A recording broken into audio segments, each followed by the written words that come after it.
My name is Pete Robinson, and I am Executive Director of the National Association of Bunco Investigators. I went to Valley Forge Military Academy from 1954 to 1959, and based on studies that my mother had done on me or for me at Hofstra University on Long Island, they thought I would be best in animal husbandry or the animal field. And I agreed with them. So I went to Colorado State University, majoring in pre-veterinary medicine. Well, I only lasted 1 year. And then for the next, I don't know how many years, I flitted around from school to school, went to 11 colleges and universities in my life. Finally, my mother got tired of paying the bills and she said, "You want a degree, pay for it yourself." And I did. So I spent 1 year, well actually 1 summer, going nights and weekends to a school in Washington, D.C. And I graduated cum laude with a degree in data processing management and a minor in accounting. I started out programming, believe it or not, in COBOL and Fortran, which I think are dead languages now, back in the early 60s. And that got me interested in computers. And of course, the Vietnam War was starting up. And, well, actually, it started in the late 50s, but the Vietnam War was heating up, I should say. And I said, actually to my mother, I wasn't married yet, and I said to my mother, I said, "You know, I don't want to go to Vietnam, so I want to enlist in the reserves."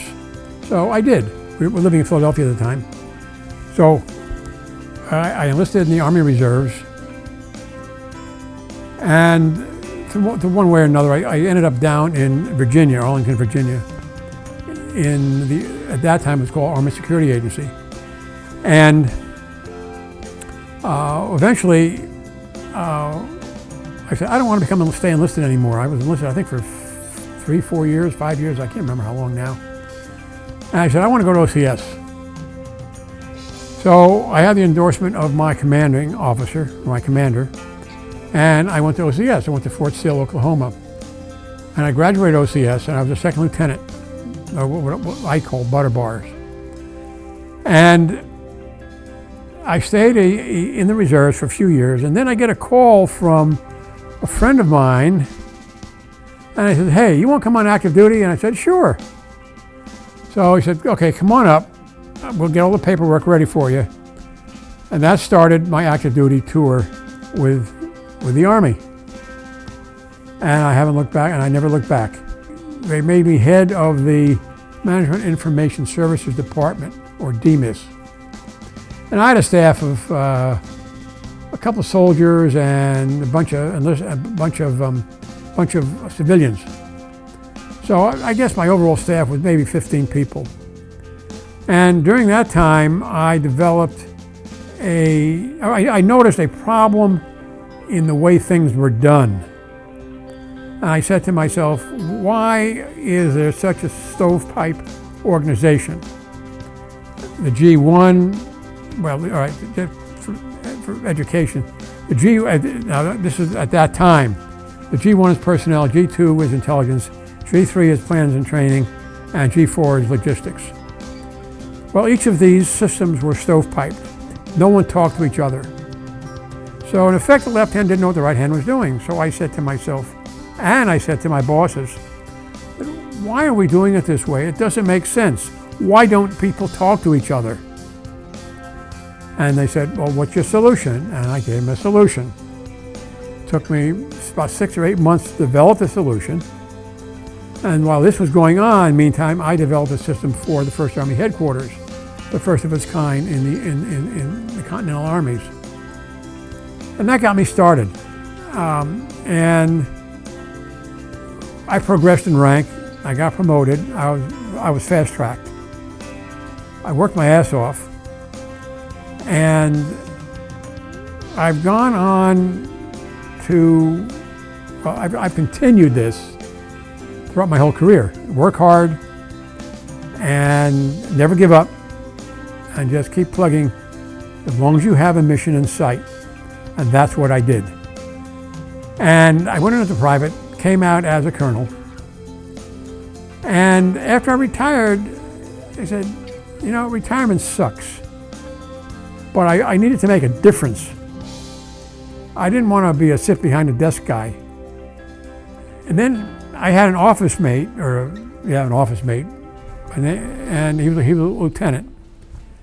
And he said, "Hey, why don't you get involved in this transient criminal activity?" And I said, "Okay, tell me what it's about. Show me." And he did, and I got fascinated.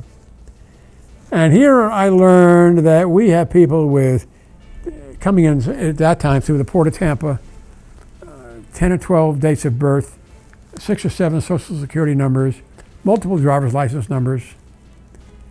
And they would commit crimes, they'd be booked under one name. Or they give them a false name. And because the law enforcement had no way of really cross-checking all of this, because technology then wasn't what it is now, they got away with it. So my job was essentially to track them. And I took the Sheriff's Office website, which I developed. I took the Sheriff's Office website and I turned it into a repository of information on these transient criminals. I became a member of the board of directors. And then one of the founders of NABI, National Organization of Bunco Investigators, he died in 2012. And I was still doing the website and managing these transients. And then we have a board meeting one day, and all of a sudden they want me to become the executive director. And I've been that ever since. And this is since March 2013. Yeah, March 2013 is when I was appointed by the board of directors as executive director, which means I ran the whole shooting match. We talk about the transients, the transnationals. We're into elder theft, elder abuse, financial elder fraud. Well, that's our main thrust. We concentrate on elders, the abuse the elders are taking. Physically, not so much, but financially, a big hit in the billions of each year.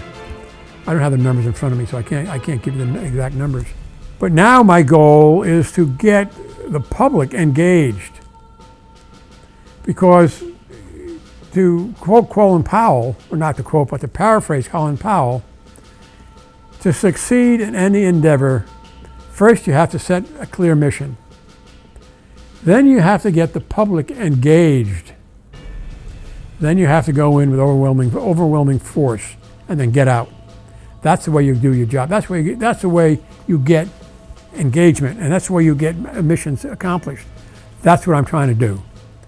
So I am trying to engage the public to be aware of these crimes that are going on. Everybody has a mother, everyone has a father, everyone has grandparents, whether be they alive or dead, but still there are people who have these relatives.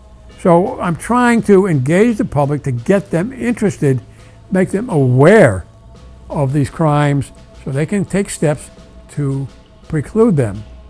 Because the key to solving a crime, or actually the key to preventing a crime, is education. If you know how to prevent it, if you know what the elements of that crime are, you know what to look for. You know how to warn your elders. And this is what we're trying to do. Now we have members, the United States, Canada, Germany, and the United Kingdom. And we all work together, and we get weekly reports. I call them intel reports from throughout the membership. And I have a director of intelligence who's in California, and he goes through these and he picks the ones that are suitable for the logs. And every week we publish a weekly intelligence log. I take that log, I curate it, and then I put it onto the website on a secure portion so the public doesn't see it because it's law enforcement sensitive information. What I've learned throughout 45 years of government service, or rather public service, is that you can't live in a vacuum. You have to You know, and again, I'm going back to Colin Powell. And I look at him kind of like a mentor, but he's not really, because one mentor implies a one-on-one relationship. That wasn't there. But I've studied him. I've read him. I've read Norm Schwarzkopf. I read all the great leaders of this country. And there's a common theme. Surround yourself with experts. Let the experts do the job. Let them do their job.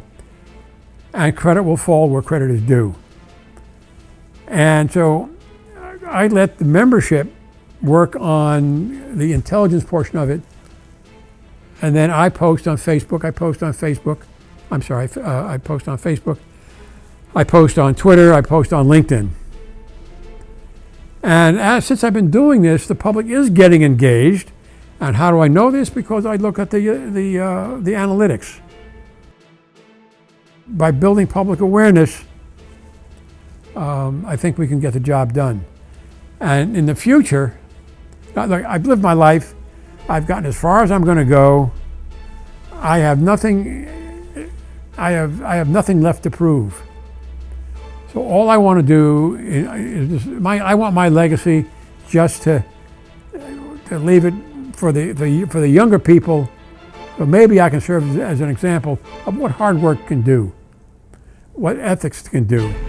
You know, you don't lie, you don't cheat, you don't steal, and you don't tolerate those who do. And I want to leave a legacy for my daughter. One of my greatest personal achievements, well, one, I got married, obviously. Two, I had a gorgeous, work-minded daughter who I ran to death, because I make her run 7 to 10 miles a day. And then on a more personal level was the work ethic that I managed to achieve and the personal discipline that I managed to achieve. My family helped me realize my full potential by pushing me.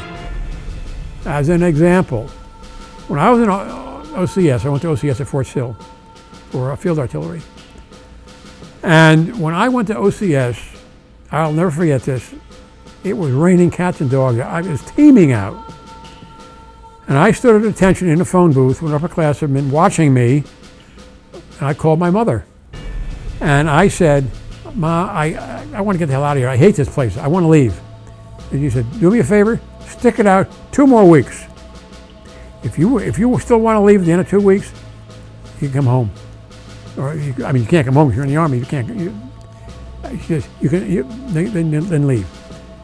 So I stuck it out for 2 weeks because she pushed me. And that, I got my butter bar, and that started the whole thing. My wife and daughter would push me because I was gone for frequent periods. I couldn't talk and still can't talk about what I did, and they always understood.